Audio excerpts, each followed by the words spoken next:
qui nous tient à cœur en tant qu'intervenant dans ce centre du sein, c'est bien sûr de diagnostiquer le cancer du sein au stade le plus précoce, mais c'est aussi et surtout donner à la patiente une prise en charge la plus personnalisée pour que la patiente chemine dans des délais les plus courts jusqu'à son intervention, jusqu'à la chirurgie. Lorsqu'une femme a une mammographie de dépistage qui est anormale, elle est ensuite référée dans un centre de référence d'investigation désigné, ce qu'on appelle un CRID. Dans ce centre, son examen va être revu par des radiologues.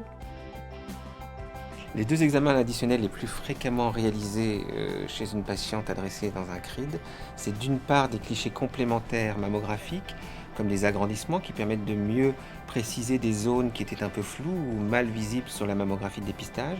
Et puis c'est aussi fréquemment une échographie mammaire.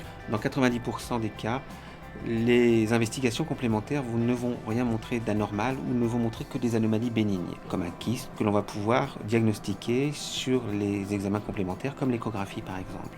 Le radiologiste qui travaille dans un CRID, dans un centre de référence, là où sont adressées les patientes après leur mammographie de dépistage anormal, prend en charge la patiente dès son arrivée pour réaliser des investigations complémentaires. Il va ensuite générer un rapport qu'il va adresser au médecin traitant. Et s'il a réalisé des biopsies, par exemple, il va revoir le résultat de la biopsie, puis décider, avec le médecin traitant, si cette patiente est référée à un chirurgien, ou si elle retourne dans le cadre du dépistage, ou si elle est suivie de manière régulière dans le centre de référence, dans le CRID. C'est un rôle central qui permet de diriger la patiente dans la bonne direction à la suite de sa mammodépistage et des investigations qui ont été réalisées secondairement.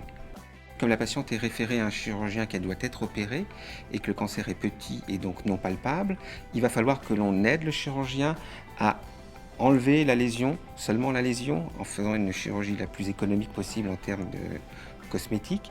Et donc c'est le rôle aussi de l'équipe radiologique de réaliser ce qu'on appelle un repérage, qui sera la mise en place de petits marqueurs ou de petites aiguilles dans la tumeur pour guider le chirurgien lors de l'acte opératoire.